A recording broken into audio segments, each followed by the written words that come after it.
আসসালামু আলাইকুম প্রিয় শিক্ষার্থীরা, কলেজ ভর্তির রেজাল্ট প্রকাশের পর হাতে হাত দিয়ে এভাবে বসে থাকলে কিন্তু চলবে না। অনেক কাজ আছে তোমাদের। সব থেকে গুরুত্বপূর্ণ কাজ সেটা হচ্ছে আমাদের এক গাদা কাগজপত্র লাগবে কলেজে গিয়ে ভর্তি হতে হলে। এর প্রত্যেকটা কাগজপত্র, আমি জানি না যে তোমাদের কাছে ডকুমেন্টস গুলো আছে কিনা, অনেক কাগজপত্রের জন্য অনেক ঝামেলা করতে হয়, অনেক টাকা পয়সা খরচ করতে হয়।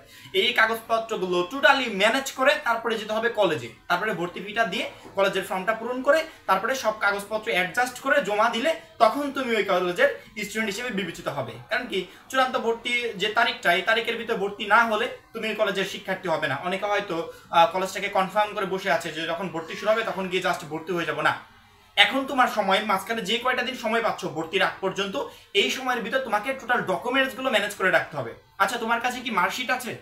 আমি জানি না যে তোমার কাছে মার্কশিট আছে কিনা। তোমার কাছে কি প্রশংসাপত্র আছে? আমি জানি না আছে কিনা। তোমার কাছে সার্টিফিকেট আছে? আমি ওইটাও জানি না তোমার কাছে আছে কিনা। হয়তো কারো কাছেই নেই, থাকলে এক দুইটা কাগজপত্র থাকতে পারে। কিন্তু মার্কশিটের ঝামেলাটা প্রতি বছরই হয়। কলেজ ভর্তি শুরু হয়ে যায় কিন্তু মার্কশিট পাওয়া যায় না। আবার যদি কলেজ কর্তৃপক্ষ বলছে সবগুলো ডকুমেন্টস, সবগুলো কাগজ তুমি ফটোকপি দাও, কোনো প্রবলেম নেই, কিন্তু মার্কশিট মেইন কপিটা লাগবে। আসল মার্কশিটটা জমা দিতে হবে। এবং এই মার্কশিট যেই 2 বছর তুমি আমার কলেজে পড়বে, এই 2 বছর মার্কশিটটা আমার কাছে সংরক্ষিত অবস্থায় থাকবে। যখন 2 বছর পড়া শেষ হয়ে যাবে তখন তুমি মার্কশিটটা তুলে নিয়ে চলে যাবে। এটা শুধুমাত্র কলেজে না, কলেজে ভর্তি হলে এসএসসি মার্কশিট জমা দিতে হয়, অনার্সে ভর্তি হলে আবার এইচএসসি মার্কশিট গিয়ে জমা দিতে হয়।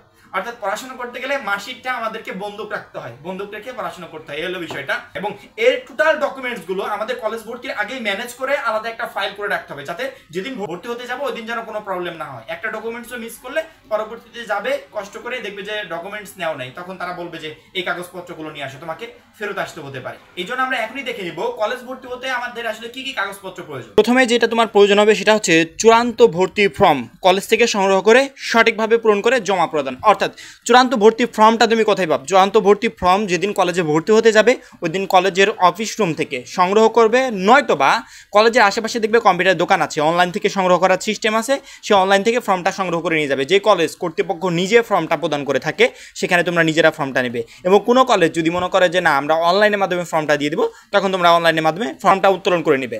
এটা তোমরা যখন কলেজে যাবে, যখন তুমি কলেজে যাবে ভর্তি হতে, তখনই তুমি বুঝতে পারবে যে তোমাকে কলেজ থেকে নিতে হবে নাকি অনলাইন থেকে নিতে হবে।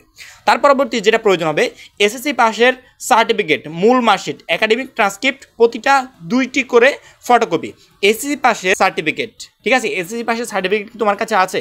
আমি জানি না যে তোমাদের স্কুল কর্তৃপক্ষ তোমাদেরকে এখনও দিয়েছে কিনা বা বোর্ড থেকে এখনও এসেছে কিনা, তবে কলেজ ভর্তির সময় এটার প্রয়োজন হবে, এটার ফটোকপি প্রয়োজন হবে।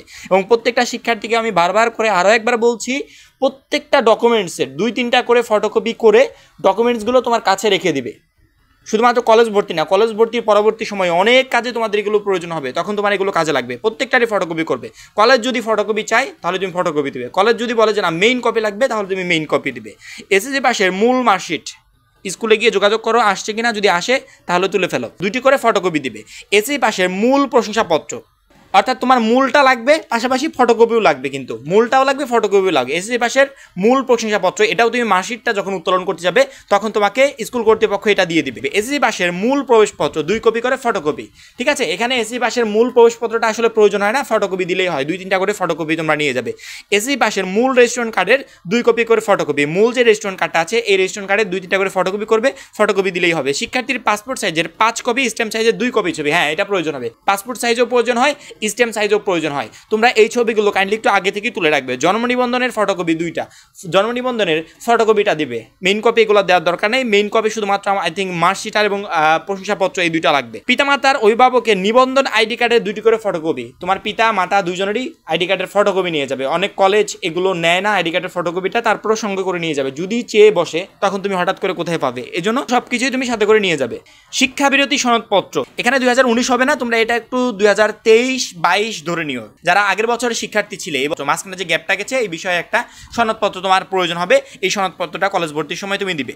যদি কারো কোটা থেকে থাকে তাহলে অবশ্যই ভর্তির সময় যদি কোটার মাধ্যমে তুমি কলেজ পাও তাহলে তোমাকে কোটার ডকুমেন্ট সাবমিট করতে হবে। কোটার ডকুমেন্ট সাবমিট না করলে কিন্তু হবে না, অবশ্যই এটা প্রয়োজন হবে। এর ভিতরে 3টা ডকুমেন্টস আছে, একটা হচ্ছে মার্কশিট, আরেকটা হচ্ছে তোমার প্রশংসাপত্র, আরেকটা হচ্ছে তোমার সার্টিফিকেট। এগুলোর ক্ষেত্রে একটু ঝামেলা হয়, সেক্ষেত্রে আমি আমার সময় বলি, আমি যখন কলেজ ভর্তি হতে গেছিলাম আমি কিন্তু কলেজ ভর্তির আগে এগুলো পাইনি, বোর্ড থেকে আসে নাই। বোর্ড থেকে দিতে দেরি করেছিল। যদি তোমাদের কলেজ ভর্তির আগে যদি শিক্ষা বোর্ড থেকে দিয়ে দেয়, একটু স্কুলে গিয়ে বারবার করে খোঁজ করবে যে স্যার আসছে কিনা, যদি আসে তাহলে দিয়ে দেন। এখানে একটু টাকা পয়সার ব্যাপার স্যাপার আছে, টাকাটা একটু লাগে। এখানে আমি একটা গুরুত্বপূর্ণ নির্দেশনা তোমাদেরকে দিয়ে দিই। অনেক সময় এই ফিগুলো স্কুল কর্তৃপক্ষ নির্ধারণ করে, এক স্কুলে 200 টাকাও দিয়ে দিচ্ছে, এক স্কুলে 300 টাকায় দিয়ে দিচ্ছে, এক স্কুলে 500 লাগছে, 1000 লাগছে, এরকম করে লাগে। শেষ সময় তুমি স্কুল থেকে সম্পর্ক ছিন্ন করে বেরিয়ে আসছো, একটা শিক্ষকের উপর তোমার যতই রাগ থাকুক, যতই যা হোক, শেষ সময় এই অল্প কয়টা টাকার জন্য কারোর সাথে খারাপ ব্যবহার করবে না, কোনো স্যারকে প্রশ্ন করবে না স্যার এত টাকা কেন নিচ্ছেন, একদমই না। এতদিন এত টাকা দিয়েছো স্কুলে, শেষ সময় না সামান্য কয়টা টাকার জন্য শিক্ষকের সাথে যেন মন কষাকষি না হয়। স্যার যা চায় দিয়ে দিবে। যদি কারো পার্সোনালি প্রবলেম হয়, ফ্যামিলিতে অনেক প্রবলেম, তোমার প্রিয় শিক্ষক, যে শিক্ষকের সাথে তোমার ভালো সম্পর্ক আছে, তাকে পার্সোনালি গিয়ে বলবে স্যার আমার তো অনেক প্রবলেম, আমার কাছে অল্প কিছু টাকা আছে, এটা নিয়ে দিয়ে দেন। আবার যদি টাকা না থাকে সেক্ষেত্রে বলবে স্যার অনেক প্রবলেম, টাকা নেই। পার্সোনালি গিয়ে বলবে, অবশ্যই স্যার তোমার বিষয়টা বুঝবে, কিন্তু কোনো স্যারের সাথে খারাপ ব্যবহার করবে না। শেষ সময় তারা যে টাকাটা চাই দিয়ে দিবে, দিয়ে আসার সময় বলে আসবে স্যার আমাদের জন্য দোয়া করবেন, কলেজ লাইফটা যেন ভালোভাবে কাটাতে পারি এবং এইচএসসিতে যেন একটা ভালো রেজাল্ট করতে পারি। স্যার তোমার জন্য মন থেকে দোয়া করে দিবে। এবং যারা খারাপ রেজাল্ট করে আসবে না, তুমি আসার পর তোমার মুখোমুখি না কিছু না বললেও তুমি আসার পর বলবে যে আমাদের স্কুলে একটা বেয়াদব ছিল, এটা বলবে। স্কুলে কি এইটার পরে তোমাকে কোনো টাকা দিতে হবে? 1 টাকাও দিতে হবে না। তাহলে তুমি শেষ সময় কেন খারাপ ব্যবহার করবে? স্কুলে গিয়ে খোঁজ নাও মার্কশিটটা আসছে কিনা, যদি আসে তাহলে তুলে কলেজ ভর্তির সময় জমা দিয়ে দিবে, মূল মার্কশিটটা জমা দিয়ে দিবে।